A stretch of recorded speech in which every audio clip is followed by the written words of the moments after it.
வணக்கம். பைபிளை முழுவதுமாக வாசிக்கும் நம் லட்சிய பயணத்திற்கு உங்களை அன்புடன் வரவேற்கிறேன். இன்று நாம் 1 சாமுவேல் 12வது அதிகாரத்தை வாசிக்க இருக்கிறோம். இதுவரை நாம் மொத்த நூல்களில் 20.77% நூல்களை வாசித்து முடித்துவிட்டோம். இன்னும் சில நூல்களை முடித்தால் நம் பயணம் வெற்றிகரமாகும். இன்றைய வாசிப்பின் மூலம் அந்த இலக்கை இன்னும் முன்னோக்கி நகர்த்துவோம். வாங்க தொடங்குவோம். சாமுவேல் மக்களுக்கு அளித்த அறிவுரை. அப்போது சாமுவேல் இஸ்ரயேலர் அனைவருக்கும் கூறியது: நீங்கள் கேட்டுக்கொண்ட அனைத்தின்படி நடந்து உங்கள் குரலுக்கு செவி கொடுத்து உங்களுக்காக ஓர் அரசனை ஏற்படுத்தினேன். இதோ ஓர் அரசர், இவர் உங்களை வழிநடத்துவார். எனக்கோ வயதாகி தலைநரைத்துவிட்டது. என் புதல்வர்தாம் இருக்கின்றனர். என் இளமை முதல் இந்நாள் வரை நான் உங்களை வழிநடத்தியிருக்கிறேன். இப்போது நான் உங்கள் முன் நிற்கிறேன். ஆண்டவர் முன்பும் அவர் திருப்பொழிவு செய்தவர் முன்பும் என் மீது குற்றம் சாட்ட முடியுமா? யாருடைய மாட்டையாவது நான் எடுத்துக்கொண்டோனா? யாருடைய கழுதையாவது நான் எடுத்துக்கொண்டேனா? யாரையாவது நான் ஏமாற்றினேனா? யாரையாவது நான் ஒடுக்கினேனா? யாரிடமிருந்தாவது கையூட்டு பெற்று நான் அநீதியை கண்டுகொள்ளாமல் இருந்தேனா? சொல்லுங்கள், நான் திருப்பித் தந்து விடுகிறேன். அதற்கு அவர்கள், நீர் எங்களை ஏமாற்றவில்லை, ஒடுக்கவில்லை, கையூட்டு யாரிடமும் பெறவில்லை என்றார்கள். அவர் அவர்களை நோக்கி, நீங்கள் என்னிடம் எக்குற்றமும் காணவில்லை என்பதற்கு இன்று ஆண்டவர் சாட்சி, அவர் திருப்பொழிவு செய்தவரும் சாட்சி. அதற்கு அவர்கள், அவரே சாட்சி என்றார்கள். மீண்டும் சாமுவேல் மக்களிடம் கூறியது: ஆண்டவர்தாம் மோசேயையும் ஆரோனையும் நியமித்து உங்கள் மூதாதையரை எகிப்து நாட்டினின்று கொண்டு வந்தார். ஆண்டவர் திருமுன்னில்லுங்கள். உங்களுக்காகவும் உங்கள் மூதாதையருக்காகவும் ஆண்டவர் செய்த அனைத்து மீட்பின் செயல்களையும் முன்வைத்து அவர் முன்னிலையில் உங்களோடு வழக்காடுவேன். யாக்கோபு எகிப்திற்குச் சென்றபின் உங்கள் மூதாதையர் ஆண்டவரிடம் கூக்குரலிட்டபோது அவர் மோசேயையும் ஆரோனையும் அனுப்பினர். அவர்கள் உங்கள் மூதாதையரை எகிப்தினின்று கொண்டு வந்து இவ்விடத்தில் குடியேறச் செய்தார். உங்கள் மூதாதையர் தங்கள் கடவுளாகிய ஆண்டவரை மறந்தபோது அவர் அவர்களை ஆசோரின் படைத்தலைவன் சீசராவின் கையிலும் பெலிஸ்தியரின் கையிலும் மோவாபு அரசரின் கையிலும் விட்டுவிட்டார். இவர்கள் அவர்களோடு போரிட்டனர். அவர்கள் ஆண்டவரிடம் கூக்குரலிட்டு, நாங்கள் ஆண்டவரை புறக்கணித்தோம், பாகால்களையும் அஸ்தரோத்துகளையும் வழிபட்டு பாவம் செய்துள்ளோம்.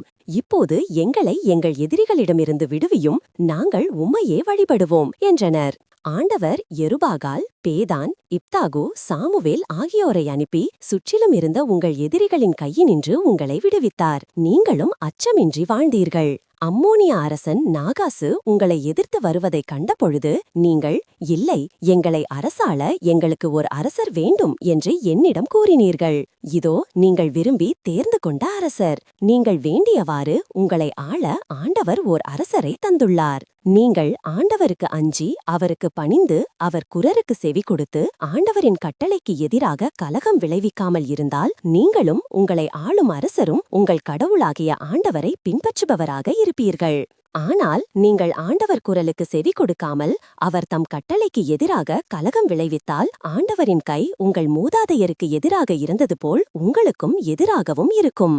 இப்பொழுது ஆண்டவர் உங்கள் கண்களுக்கு முன்பாக செய்யவிருக்கும் மாபெரும் நிகழ்ச்சியை நின்று பாருங்கள். இன்று கோதுமை அறுவடை என்றோ இடியும் மழையும் அனுப்பும்படி நான் ஆண்டவரிடம் மன்றாடுவேன். எங்களுக்காக ஓர் அரசனை கேட்டது ஆண்டவர் கண்முன் நீங்கள் செய்த மாபெரும் குற்றம் என்பதை இதனால் நீங்கள் கண்டுணர்வீர்கள். சாமுவேல் ஆண்டவரிடம் மன்றாட ஆண்டவர் அன்று இடியும் மழையும் அனுப்பினார். மக்கள் அனைவரும் ஆண்டவரிடமும் சாமுவேலிடமும் மிகுந்த அச்சம் கொண்டனர். அனைத்து மக்களும் சாமுவேலை நோக்கி, நாங்கள் சாகா வண்ணம் உம் அடியார்களுக்காக உம் கடவுளாகிய ஆண்டவரிடம் மன்றாடும். ஏனெனில் நாங்கள் செய்த பாவங்கள் அனைத்தோடும் எங்களுக்காக ஓர் அரசனை கேட்ட இந்த குற்றமும் சேர்ந்து கொண்டது என்றனர். பின் சாமுவேல் மக்களிடம் கூறியது: அஞ்ச வேண்டாம். நீங்கள் இக்குற்றங்களையெல்லாம் செய்திருப்பினும் ஆண்டவரை பின்பற்றுவதிலிருந்து விலகாமல் அவரையே முழு மனத்தோடு வழிபடுங்கள். பயனற்ற, விடுவிக்க இயலாத சிலைகளை நாடிச் செல்ல வேண்டாம். அவை வீணே. தம் மாபெரும் பெயரின் பொருட்டு ஆண்டவர் தம் மக்களை புறங்கணிக்க மாட்டார்.